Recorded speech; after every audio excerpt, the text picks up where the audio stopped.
Gets hard. That doesn't mean we should give up. When the going gets tough and I wanna give up, I will trust in you. 'Cause you're always gonna lead, always gonna lead, always gonna lead me through. When I'm feeling overwhelmed and almost wanna quit, I will not give in. 'Cause you're giving me strength, the strength to start again. Singing, everybody.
What does a cow use to do math? A calculator. Welcome to Story Lab. This week, we're taking a look at the story of some people who were able to find joy in a very unusual place. Oh, listen to this. What do you get when you cross an angry sheep and a moody cow? An animal in a bad mood. Was that my Lego castle? Maybe.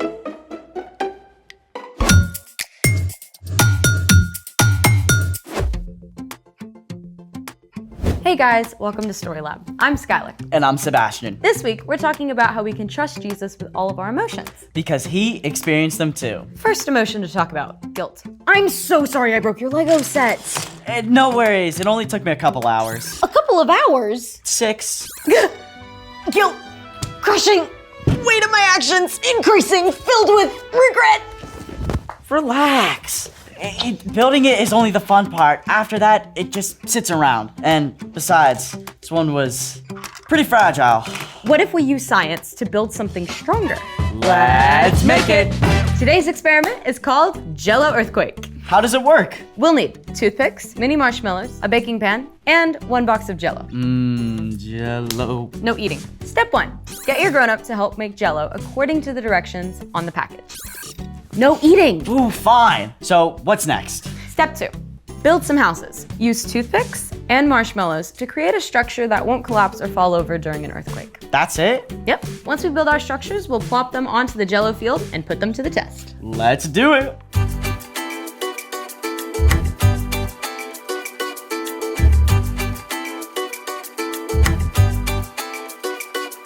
And done. Interesting choice of shape. Thank you. I used tapered geometry. Fancy. I had to look it up. It's building with a sort of triangle shape.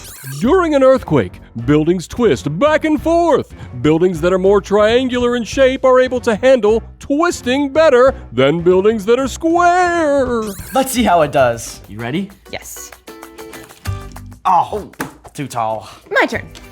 Aw, very fancy. You see these X's? That's called cross bracing. When buildings shake, they are placed under pressure. With cross bracing, one diagonal support takes the pressure while the other compresses, redistributing the force of the quake. Teamwork. Let's test it out. Rats. So close. Maybe we should combine techniques. I've got the perfect shape.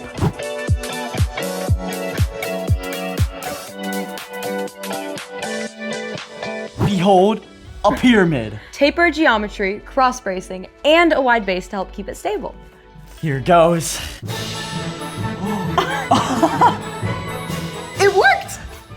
Thank you for a great experiment. Thank you for not getting mad at me about the Legos. Speaking of choices, it's time for... The story before the story. Today we're in the book of Acts, which tells the story of the first Jesus followers, including Paul. Many of the earliest churches were started by the Apostle Paul during a series of epic road trips. On one road trip, God called Paul and Silas to cross the sea to Macedonia and the city of Philippi. At the time, Philippi was a busy trade city. People from all backgrounds lived there and worshiped many different gods. Only a few people worshiped the one true God, but Paul found them and told them about Jesus. A woman named Lydia invited Paul and Silas into her home, and a brand new church began. Which is where our story starts. Take it away!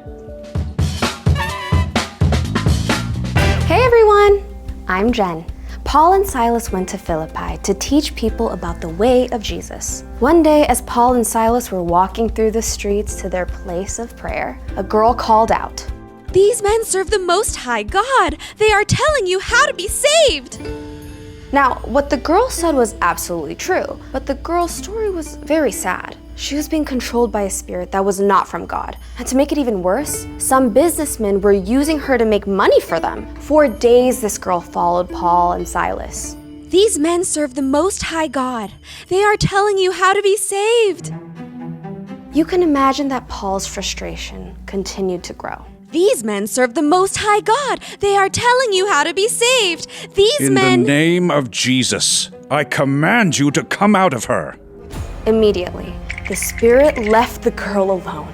She was completely healed. Amazing news, right? But the men who had been using this girl to make money for them couldn't do it anymore. And they were not celebrating. Who do you think you are? You just sunk our business. The men were so angry that they dragged Paul and Silas to the marketplace to face the authorities. These men are making trouble in our city. Yeah, they're trying to get us to do things that are against Roman law. The whole crowd joined in, and the city judges called for Paul and Silas to be whipped and thrown in prison. Welcome to the Macedonian dungeon, boys. One way in, no way out. Paul and Silas were not only locked into a cell, but chained by their feet. Sleep would not have been easy. In fact, they were wide awake at midnight. If that was me, I probably would have been groaning and complaining and generally throwing a pretty epic pity party. Poor me!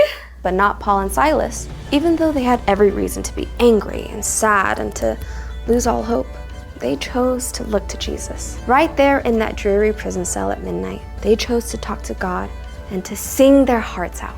When peace like a river attendeth my way, when sorrows like sea billows roll, Whatever my lot thou hast taught me to say, it is well with my soul. Okay, that song was not actually written until about 1800 years later, but you get the point.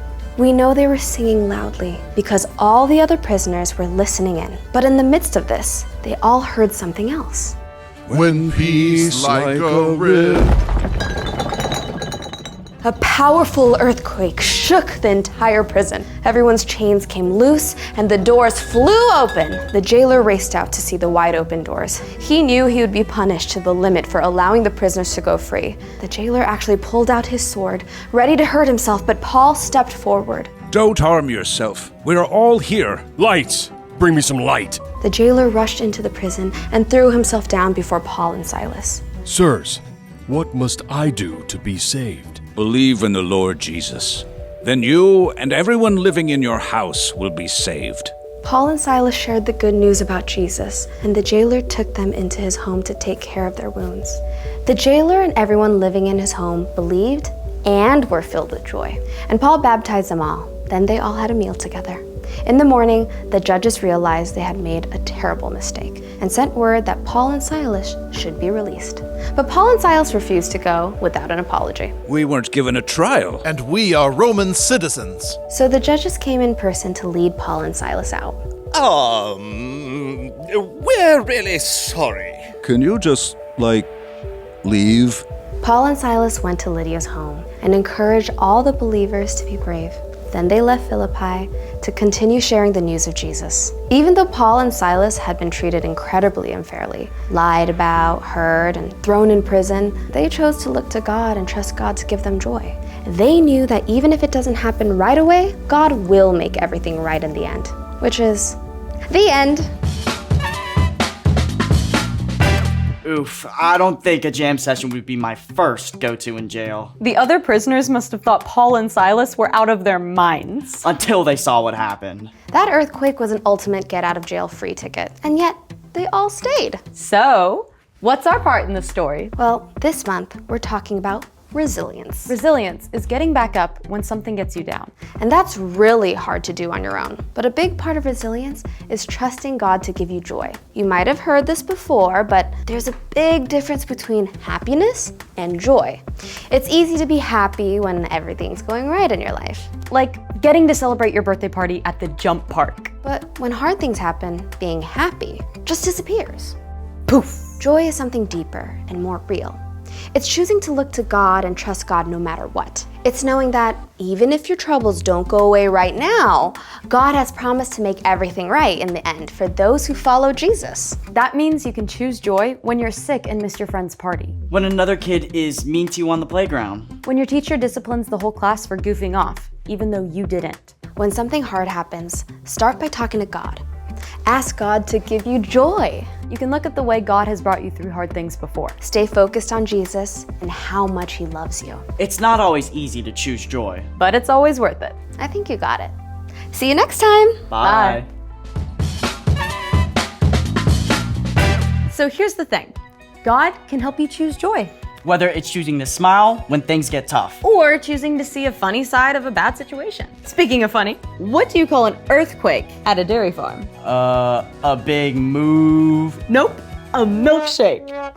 That's terrible. Thanks for joining us in the Story Lab. See you next time. Do you think we can eat this? Let's try. Not bad.